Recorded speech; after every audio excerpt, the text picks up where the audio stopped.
सुस्वागतम प्रेक्षकांनो. या मालिकेच्या आजच्या जबरदस्त भागामध्ये आपण पाहणार आहोत की आता इकडे शिरा करत असताना पाठीमागे आता रोहिणी उभा असते. तेव्हा स्वानंदी रोहिणीला म्हणते की रोहिणी, अगं जरा साखर घेऊन येतेस का? रोहिणी इकडे तिकडे बघते आणि म्हणते की हो हो लगेच घेऊन येते आणि रोहिणी साखर आणायला जाते. मल्लिका अर्पिता आता तिथेच उभे असतात. मल्लिका आता स्वानंदीकडे बघते आणि म्हणते, स्वानंदी अगं तुझी जर काही हरकत नसेल तर मी पूजेची बाकीची तयारी करू का गं? स्वानंदी म्हणते की हो हो करा ना, काही हरकत नाही.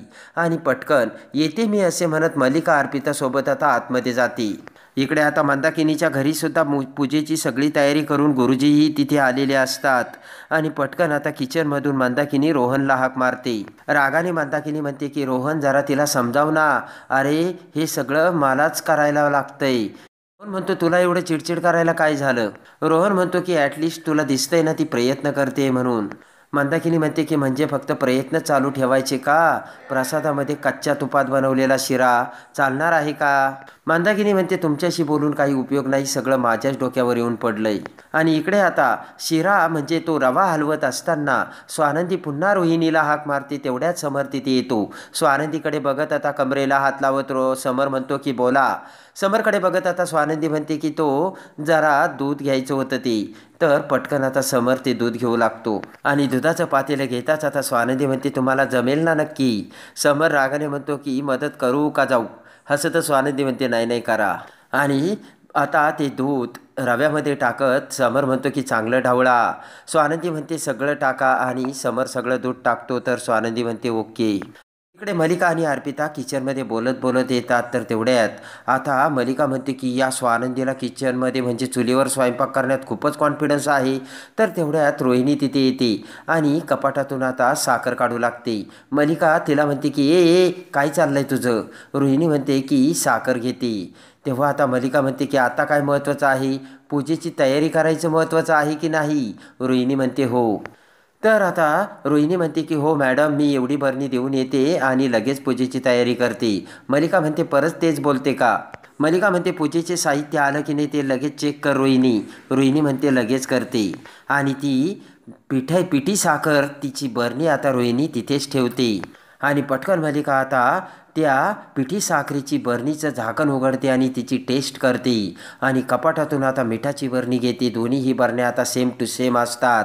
आणि त्याची टेस्ट घेताच आता मल्लिका पिठी साखरेची बरणी अर्पिताला आतमध्ये ठेवायला सांगते. आणि अर्पिता ती कपाटात ठेवते. आता समोर असते ती मिठाची बरणी.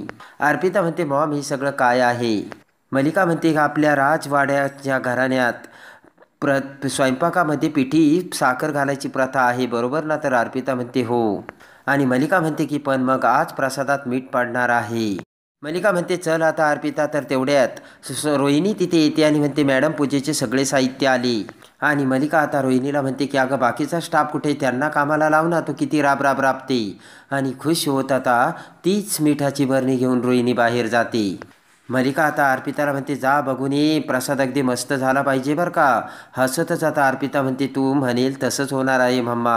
आणि इकडे आता रोहिणी ती बरणी स्वानंदीला देते. तर स्वानंदी म्हणते की अगं आणली का बरणी? आणि तुमच्या इकडे साखरेऐवजी पिठी साखर वापरतात का? तर रोहिणी म्हणते हो. आणि ती बरणी उघडत आता स्वानंदी ते पिठी साखर म्हणून मीठ आता त्या शिरामध्ये टाकते. आणि त्याच वेळेस मल्लिका अर्पितासुद्धा तिथे येतात. समरला बघून आता मल्लिका म्हणते की समर तू जा आता बाकीच्या कामाला. तर समर बाहेर निघून जातो. आणि इकडे आता स्वानंदी ती पिठी साखर म्हणून मीठच आता त्या शिरामध्ये टाकते. मल्लिका स्वानंदीकडे बघत म्हणते की स्वानंदी तुला जमतंय ना? हसतच स्वानंदी म्हणते जमतंय.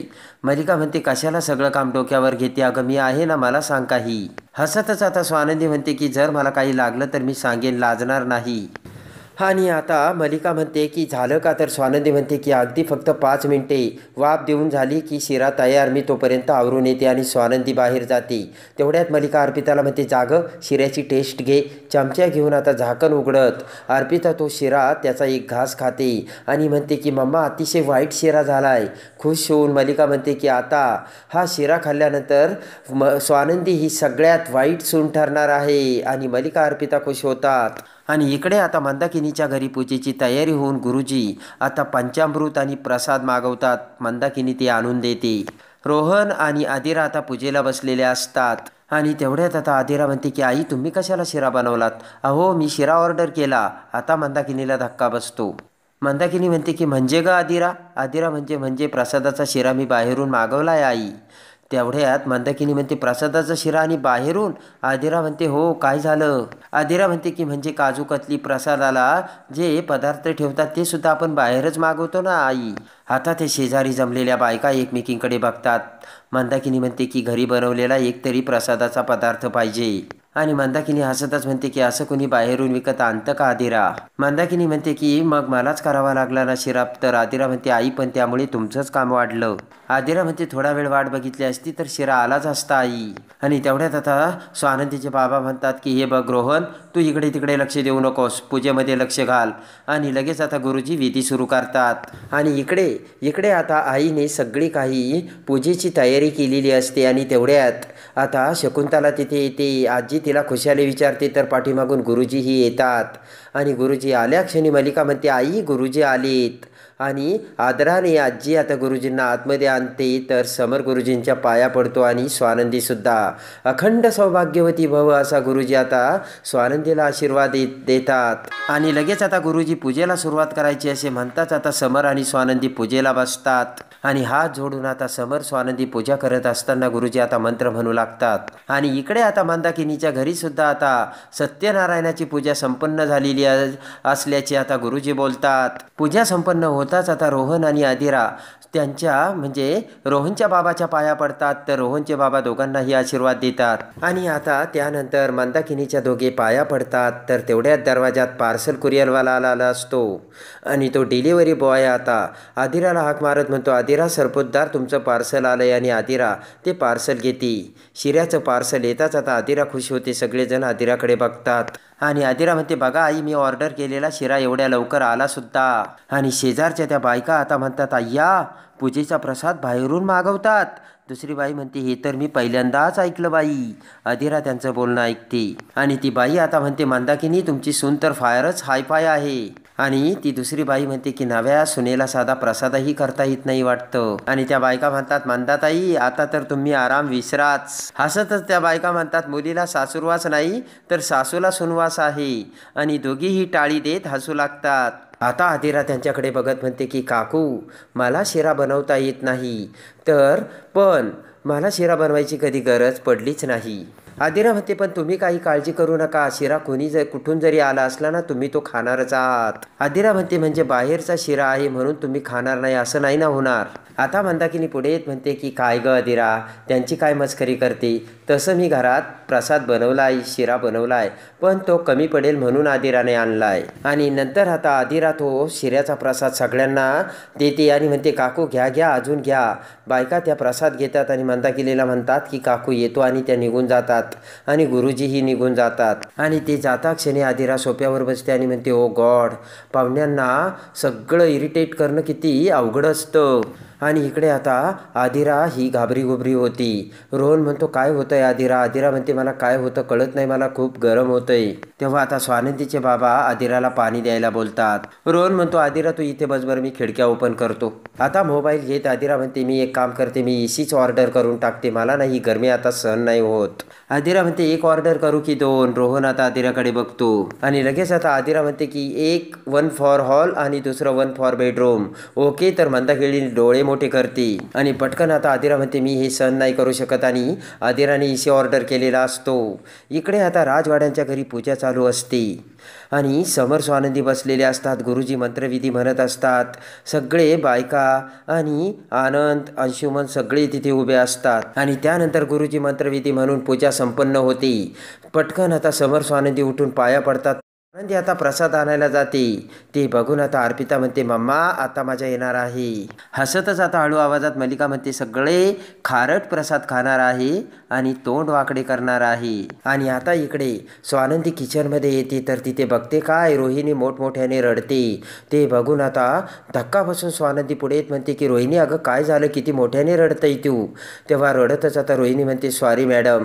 रोहिणी आता स्वानंदीकडे बघते तर स्वानंदी मिठी मारत रोहिणीला म्हणते की काय झालं ग रोहिणी? स्वानंदी म्हणते कुणी काही बोललंय का तुला, का घरून काही वाईट बातमी आली. रोहिणी म्हणते नाही. आणि आता रोहिणी म्हणते की तुम्ही मगाशी जो शिर्यात घालण्यासाठी पिठी साखर मागवली होती ना, त्याऐवजी मी मिठाची बरणी दिली. ते ऐकताच आता स्वानंदीला धक्का बसतो. आणि ते ऐकताच आता स्वानंदी म्हणते काय. आणि स्वानंदी त्या शिऱ्याच्या पातेल्याकडे बघते. रडतच रोहिणी म्हणते की मॅडम मला वाटलं की ती पिठी साखरच आहे. आणि आता लगेच आता रोहिणी म्हणते की पण पिठी साखरेची बरणी तर आता मला इथे खाली ठेवलेली सापडली. स्वानंदी म्हणते की म्हणजे ती नेहमीच्या जागी नव्हती का. तर रोहिणी म्हणते नाही ना मॅडम, हे कसं झालं ते मलाच कळत नाही. आणि आता हात जोडतच रोहिणी म्हणते मॅडम माझ्याकडून चुकी झाली, मला माफ करा. स्वानंदी म्हणते की ओके थांब थांब थांब आता तू जरा थांब. स्वानंदी म्हणते आपण काहीतरी आता यावर सोल्युशन शोधूयात रोहिणी. आणि आता स्वानंदी विचार करू लागते. आणि आता स्वानंदी विचार करते देवा हे काय होऊन बसलं. आणि आता आजीलाच हे सांगायला हवं. आणि स्वानंदी म्हणते की मिठाचा शिरा देऊन आता चूक झालीच आहे. आणि आता तो शिरा पाहुण्यांना देऊन अजून गोंधळ व्हायला नको. आणि इकडे आता स्वानंदी म्हणते तू थांब मी आलीच. आणि स्वानंदी बाहेर जाते. इकडे आता सगळे पाहुणे सत्यनारायण महापूजेच्या देवाच्या पाया पडून प्रसाद घेऊ लागतात. आणि इकडे आता पटकन स्वानंदी आजीकडे येते आणि म्हणते जरा बोलायचं होतं. आजी म्हणते की 2च मिनटं स्वानंदी, मी गुरुजींना भेटून येते. आजी म्हणते की अगं त्यांच्याशी माझं बोलणंच नाही झालं. आणि आजीसुद्धा आता गुरुजींकडे बोलायला स्वानंदीपासून दूर जाते. आता स्वानंदीला धक्का बसतो. आणि इकडे आता स्वानंदी पटकन समरकडे येत म्हणते की ऐका ना 2 मिनटं महत्त्वाचं बोलायचे, जरा बाजूला येता का. रागाने समर म्हणतो की अगं आता मी महत्त्वाचंच बोलतोय आणि माझ्यासमोर महत्त्वाचीच माणसे आहेत. आणि त्यानंतर आता इकडे स्वानंदी पुन्हा बाजूला येते आणि सगळीकडे बघते तर सगळेजण आता शिऱ्याचा प्रसाद खात असतात. त्यांच्याकडे बघून आता स्वानंदी विचार करते की अरे बापरे, बऱ्याच जणांना शिऱ्याचा प्रसाद सुद्धा देऊन झालाय.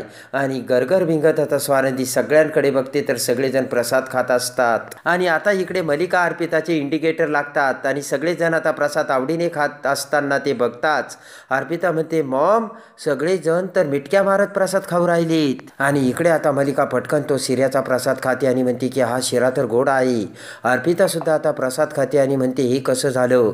मलिका म्हणते की मी सुद्धा तोच विचार करते हे कसं झालं. आणि मलिका म्हणते मी स्वतः त्या पिठी साखरेऐवजी मिठाची बरणी दिली होती ना. आणि मलिका म्हणते की स्वानंदीने आपल्या डोळ्यासमोर ते सगळं मीठ त्या शिऱ्यामध्ये टाकलं होतं. मलिका म्हणते मग हे असं कसं झालं. आणि एवढ्यात आता एक बाई पुढे येत. ती काकू म्हणते की स्वानंदी मी आजीची मैत्रीण नंदा आजी. आणि पटकन स्वानंदी आता त्या आजीला नमस्कार करते. समर तिथे म्हणतो हे काय आजी. समर म्हणतो हे काय तू तर लग्नाला आलीच नाहीस. आणि पटकन आता नंदा आजी म्हणते अरे आता मी लांबचा प्रवास नाही करत. आणि नंदा आजी म्हणते की पण आज मी तुम्हा दोघांना आशीर्वाद द्यायला आलेच ना. आणि आता ती नंदा आजी म्हणते की समर तू तुझ्या आजीचं स्वप्न पूर्ण केलं आणि तिच्यासाठी तू छानशी नाचून आणलीच. आणि इकडे आता ती आजी म्हणते स्वानंदी काय तू शिऱ्याचा प्रसाद केला, अगदी सुग्रण आहेस तू आणि तुझ्या हाताला खूप छान चव आहे. ती ऐकताच आता स्वानंदीला धक्का बसतो. आणि स्वानंदी म्हणते की विचार करते की मुळात शिरा आवडला सगळ्यांना तरी कसा. इकडे नंदा आजी म्हणते की आता तुझ्या घरी जेवायला यायलाच हवं. स्वानंदी म्हणते नक्की या. आणि आता गुरुजी आजी बरोबर बोलून तिथून निघतात तर पुन्हा समर स्वानंदी पाया पडतात आणि गुरुजी अखंड सौभाग्यवती भव म्हणून पुन्हा स्वानंदीला आशीर्वाद देतात. आणि त्यानंतर गुरुजी स्वानंदीकडे बघतात आणि म्हणतात की मी या घराला वर्षानुवर्ष बघतोय पण तुझ्या चेहऱ्यावरची जी शांतता आहे ना त्यावरून या शांततेची या घराला गरज आहे अशी गुरुजी स्वानंदीला बोलतात. गुरुजी म्हणतात की काही काही गोष्टी मनाविरुद्ध घडतात पण ईश्वराची इच्छा सोडून त्या सोडून द्यायच्या असतात आणि तरच आयुष्याच्या परीक्षेला तोंड देण्याची ताकद मिळते असे गुरुजी बोलतात. आणि गुरुजी म्हणतात अजून तर तुला खूप मोठा पल्ला गाठायचा आहे, असेच पुढे चालत राहा, मागे वळून बघू नका. स्वानंदी होकार देते आणि हात जोडून आजी पुन्हा एकदा गुरुजींचे आभार मानते. आणि आता आजी आनंदला गुरुजींना सोडायला जाण्यासाठी बोलते. आणि त्यानंतर इकडे आता स्वानंदी ही देवासमोर येते. देवाकडे बघते तर देवाने आज स्वानंदीला खूप मोठ्या संकटातून वाचवलेलं असतं.